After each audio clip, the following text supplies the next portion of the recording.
오늘 우리가 볼 말씀은 열왕기상 22장 24절부터 오늘 30절까지 보도록 하겠습니다. 24절 말씀부터 봅니다. 그러나 나의 아들 시드기야가 가까이 와서 미가의 뺨을 치매 이르되 여호와의 영이 나를 떠나 어디로 가서 내게 말씀하시더냐. 미가에 이르되 네가 골방에 들어가서 숨는 그날에 버리라.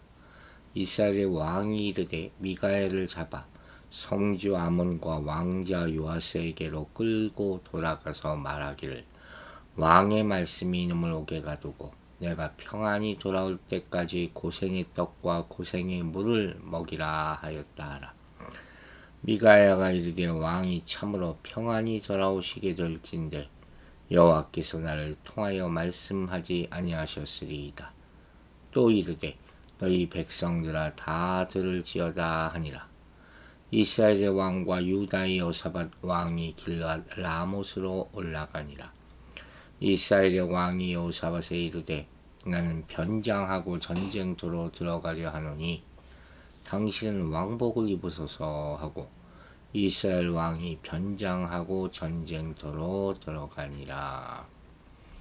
자, 이 도대체 무슨 상황인지, 이들의 거짓과 속임수와 두려움, 교만, 이런 것들이 다 엿보이는 그런 장면들이 계속 전개되고 있죠. 그때 선지자 시드기야가 미가야 뺨을 치면서 여호와의 영이 나를 떠나 어디로 가서 내게 말씀하시더냐 이렇게 따졌다고 했어요. 그래서 마치 자신이 여호와의 영을 소유하고 있다. 자신만이. 그렇게 교만한 거예요. 하나님은 절대 주권을 소유하신 분 아니에요. 그 누구도 하나님을 제한할 수는 없는 거예요. 근데 지금 이 시드기야의 말처럼 가끔 보면 선지자나 자칭이죠, 되게 종교 지도자 이런 사람들이 종종 자신만이 하나님의 영을, 특별한 영을과 능력을 소유한 것 같이 교만을 부리는 경우가 있다는 거예요. 자기한테 와서 기도봐야지 않는다는 둥 말도 안 되는 얘기를 하는 것이죠. 이게 가짜라는 거죠. 그러니까 어떤 특정한 사람에게만 신앙이 아주 깊어 보이는 사람에게만 하나님이 함께 하신다. 그거 다 거짓이에요. 성령은 누구와도 함께 하는 거예요. 인간은 함부로 하나님의 임재와 성령 역사에 대해서 말할 수 없어요. 그래서는 안 되는 거예요.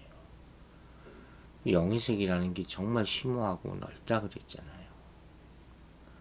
성도가 하는 것은 하나님의 말씀을 깊이 묵상하고 기도하면서 임재와 역사를 기다리는 것뿐이지. 그건 뭘 받았느니 안 받았느니. 옛날에 그런 얘기 정말 많았죠. 어떤 분은 눈에서 손에서 뭐가 나가고 그걸 받느니 못 받느니. 참 인간의 연약함과 죄성이 드러나는 거 아닌가. 그게 중요한 게 아니죠. 손에서 뭐가 나가든. 그죠? 그리고 미가야가 시드기야에게 뭐라 그럽니까? 내가 골방에 들어가서 숨는 그날에 보리라. 즉 미가야의 예언이 성취되고 시드기야가 거짓 선지자임이 판명될 때 그가 숨을 수밖에 없는 상황이 되는데 그때 하나님의 뜻을 알게 될 것이다. 그때 깨닫게 될 것이다. 그런 말이죠. 26절부터 28절까지 보겠습니다. 이스라엘의 왕이 이르되 미가엘을 잡아 성주 아몬과 왕자 요아스에게로 끌고 돌아가서 말하기를 왕의 말씀이 이놈을 옥에 가두고 내가 평안히 돌아올 때까지 고생의 떡과 고생의 물을 먹으라 하였다 하라. 미가야가 이르되 왕이 참으로 평안히 돌아오시게 될진대 여호와께서 나를 통하여 말씀하지 아니하셨나이까. 또 이르되 너희 백성들아 다 들을지어다 하니라. 지금 이스라엘 왕이 미가엘을 잡아서 성주 아몬과 왕자 요아스에게로 끌고 와서 옥에 가두라고 명령하는 거예요. 고생의 떡, 고생의 물을 먹인다는 말은 감옥에 가두고 고통을 주라는 뜻이겠죠.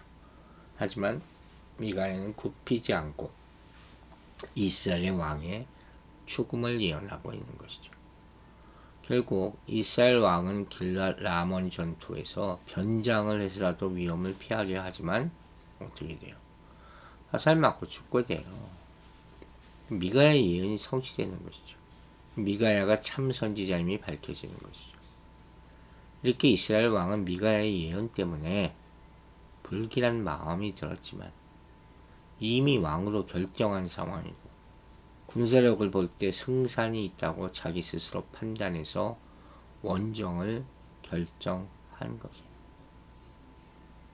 즉 하나님의 말씀보다 자기 체면을 더 중요하게 여기고 자기 판단을 더 믿은 것이 이러한 비극을 가져오게 된 것이죠.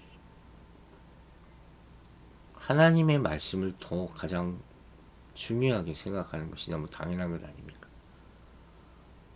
그런데 때때로 아니면 이런 중요한 상황에서도 우리 인간들은 자기 판단을 믿는다는 거예요.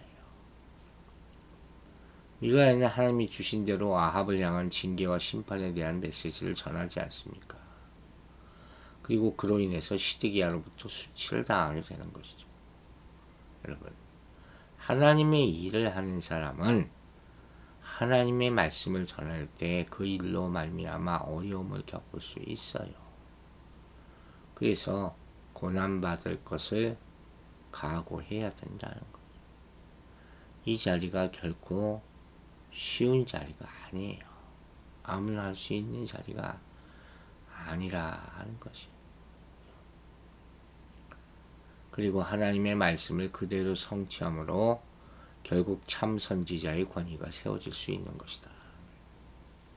이제 미가의 예언대로 아합이 죽고 이스라엘이 전쟁이 지는 그날 참 선지자, 거짓 선지자가 누구인지 드러나게 되겠죠. 그러므로 하나님의 사람은 하나님의 말씀을 믿음으로 인내하며 기다려야 한다.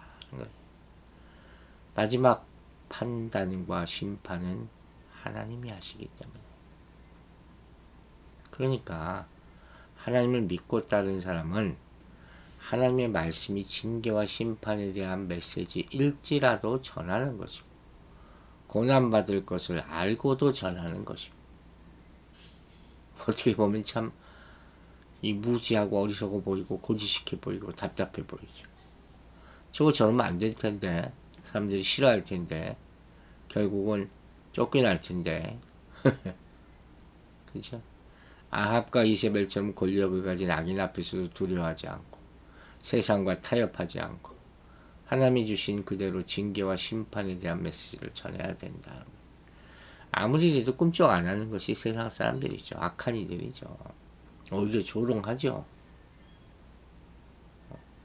그러나 하나님의 뜻대로 전해야 된다는 거예요.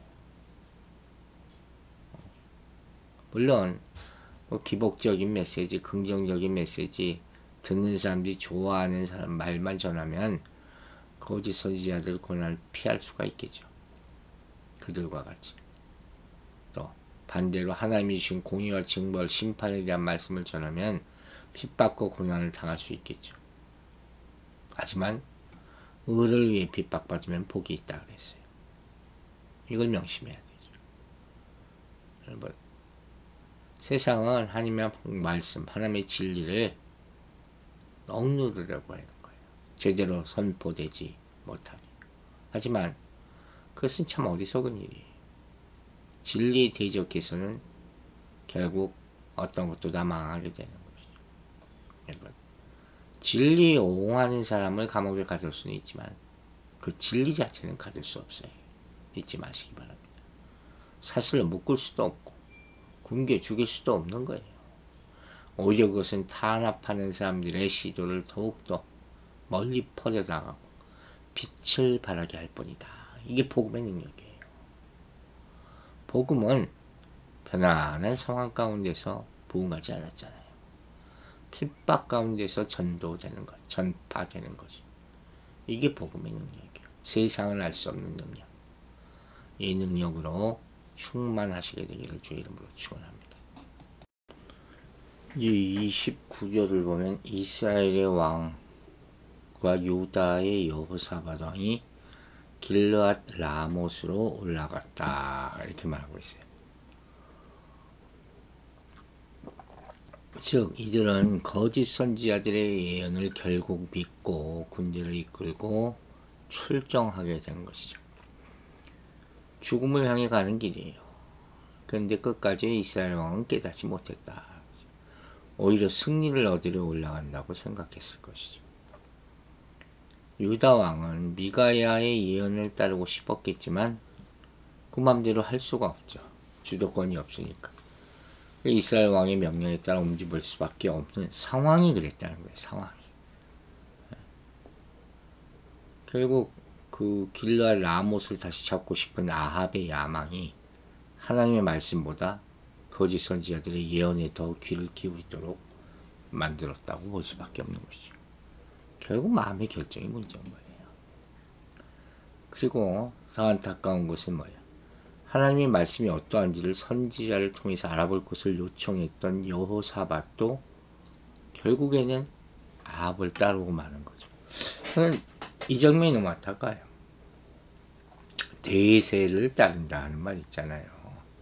다수의 의견을 따른다. 얼핏 보면 민주주의 같고 좋아 보이지만 결정적일 때 이게 먹히지 않는 때가 있다는 것이죠. 특별히 신앙인 가운데 여호사밧처럼 행해서는 안 된다는 거예요. 이 사람들은 하나님의 뜻을 가장 중요하게 생각하지 않기 때문에 쉽게 하나님의 말씀이 인도하는 방향과 반대로 갈 수 있는 사람들이에요. 그 결과는 뻔하죠. 또 한순간의 판단이 생사를 좌우하는 상황에서 무엇에 근거해서 결정할지가 중요하다는 거예요. 판단 근거, 기준. 다른 요인들도 물론 중요하지만 하나님의 말씀을 도외시하고 다른 상황 근거에 의지해서 판단하는 것은 위험하고 치명적일 수 있다는 거죠. 전력을 기울여 노력하는 것 물론 중요하죠. 하지만 해야 할지 말아야 될지 어느 방향으로 가야 할지 중요한 것 이게 훨씬 더 중요할 수 있다. 방향성이라는 거죠. 목표, 이유, 그죠? 결국 보면 하나님이 말씀을 통해서 알려주시는 방향과 다른 방향으로 행동하는 사람들을 보면 무언가 자신이 믿는 구석이 있으니까 그러는 거 아닙니까? 이게 뭐냐면 말씀이 제시한 방향으로 가면 손해볼 것 같고 거짓 선지자들이 확증해주는 방향으로 가면 자신의 계획이 성공하고 승리할 것 같다는 나름대로 계산이 있으니까 결국 그렇게 하는 거예요. 믿음이라는 게 없다는 거죠. 하지만 이러한 영적인 역주행이 위험한 이유는 하나님의 징계와 심판이 기다리고 있기 때문이라는 것이죠. 여호사밧도 그렇잖아요. 전에는 하나님의 뜻을 구해야 한다고 주장했지만 결국은 아합과 같이 뜻을 같이 하고 있다. 이게 가슴 아픈 거예요. 그러니까 성도들은 여호사밧같이 우유부단하고 이중적인 모습을 가져서는 안 된다는 거예요. 이랬다 저랬다 해서도 안 되죠. 주관이 있어야죠. 그게 믿음이니까. 30절 보세요. 이스라엘 왕이 여호사밧에게 이르되 나는 변장하고 전쟁에 들어가야 하노니 또 무슨 일입니까? 당신은 왕복을 입으소서 하고 이스라엘의 왕이 변장하고 전쟁터에 들어가니라. 이런 거예요. 인간의 꾀. 그 이스라엘 왕이 지금 미가의 예언을 염두에 두고 혹시나 하는 마음으로 변장을 해요. 아니 그렇게 자기 뜻대로 하려고 했으면 이건 또 뭐하는 짓이에요. 그리고 여호사밧이 이스라엘 왕을 복의 옷을 입고 전투에 임했다는 것이죠. 이스라엘 왕을 집중해서 공격하려는 아람 왕의 명령을 볼 때 자기 나름대로는 현명하게 꾀를 부린 거죠. 그러나 정말 더 현명했다면 하나님의 말씀을 전한 미가의 말의 선지자의 말을 듣고 전투를 하지 않았어야 되는 거죠. 얕은 꾀, 진리에 의지하는 믿음, 이 차이인 거죠. 결국 이스라엘 왕의 마음과 행동은 이중적이었다는 거예요. 이미 전쟁을 선포했기 때문에 체면이 있으니까 전투를 강행하기는 했지만 마음 깊은 곳에 승리에 대한 확신은 없었다는 것이죠. 그래서 전세가 혹시라도 불리해지면 자신의 목숨이라도 건져야 되겠다는 비겁한 모습을 지금 보여주고 있는 것이에요. 옷을 바꿔 입었다는 것이.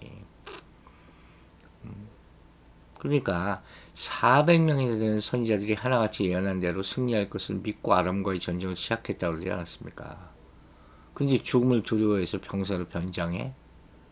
이건 앞뒤가 맞지 않는 것이죠.